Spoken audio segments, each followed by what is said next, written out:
Good playing, Brian. Where's your game at? Is it pretty much just picking up where you left off and winning the Open, or where are you at compared to that? I didn't do much work in between the Open and Memphis, so I was pretty rusty last week. I knew I was probably going to struggle, so let's try to manage the expectations. But I had some good shots last week. Still felt like the kind of nuts and bolts of it were still there. So I had a nice day today. We'll see what tomorrow's like.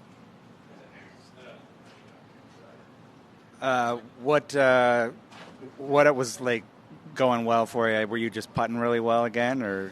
No, I had some nice iron shots. Kept it around the greens. Had 2 chip ins. I mean, they weren't in bad. So it wasn't like it was crazy chip ins, but kept it in play all day. It's a hard golf course. It's really hard to drive it. I drove it pretty well all day. Did you see Rory chip in right before you on 17? I heard it. I didn't know if I knew he'd made a long putt or something like that. Okay. You had the 42-foot birdie today. Have you been able to read the greens really well, and do you think that's going to be an advantage for you now the rest of the week? And with the cutoff numbers changing this year in terms of who got into the playoffs and fewer guys, and then you guys basically punching your ticket into all 8 signature events by making it here. Right. Did the end of the season this year feel more competitive or intense or pressure-packed, or did it feel no different? Well, I know certainly I got off to a good start, and it was certainly on my mind kind of mid-year when I was struggling, like, man, I'd really like to get in that top 50 and kind of set my schedule for the next year. So, we're just going to have to monitor that, see how well it does, and the tour's been great. They've been really flexible, and we'll just see how it is going forward. Do you have any feeling of trying to keep it going after playing so well at the Open? Obviously confidence has to be very high. The game was in such a good spot. Obviously last week you mentioned you were a little rusty, but the game's there. There's any sense like I want to try to stay on this roll as long as I can? Yeah, of course. You want to squeeze every bit out of good form that you can.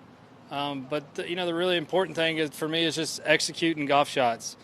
On the range, I'm trying to, I've got a shot in mind. I'm trying to execute, and I'm judging myself on how well I'm doing that and how well it transfers out to the golf course. So I've just tried to have a better idea of like where my game is at so that I can manage expectations and not go out. I don't want there to be a lot of surprise about where my game is when I'm in the tournament, if that makes sense.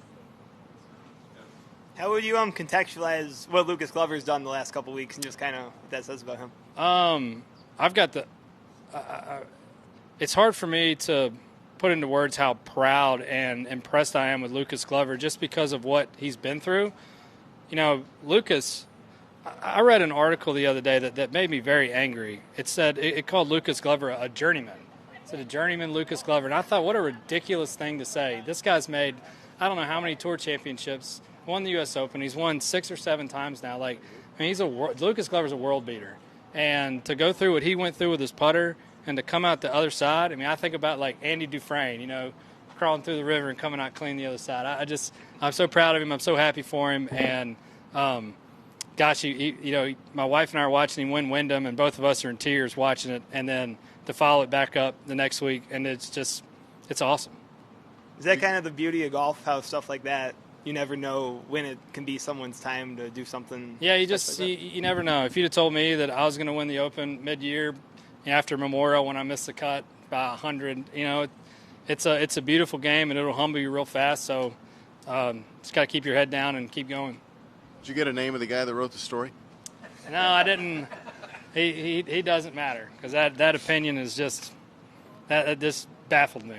It wasn't me. What brought you to tears?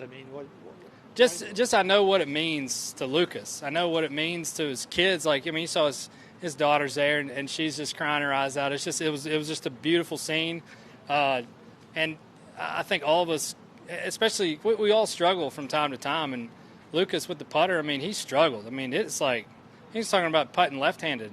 And I remember when I first moved down to St. Simons, we'd go out and we'd play golf. And it was long before I had a tour card, and I was wondering, I don't know how I'm ever going to beat this guy. He was so good. He's got such good hands. He puts it. It was putting it so great. So he goes through that, and like I said, to come out the other side is just unreal. I'd say. You got it. You got it. Over your own win? Say what now? Did you cry over your own win? I was very emotional about it. I thought a lot about my coach that died last year that I'd been with for 20 some odd years, and just like wishing he'd have been around to see it. That kind of got me a little bit, but mostly joy. All good? All good? Thank you, Brian. Thanks, guys. Appreciate y'all. Thank you.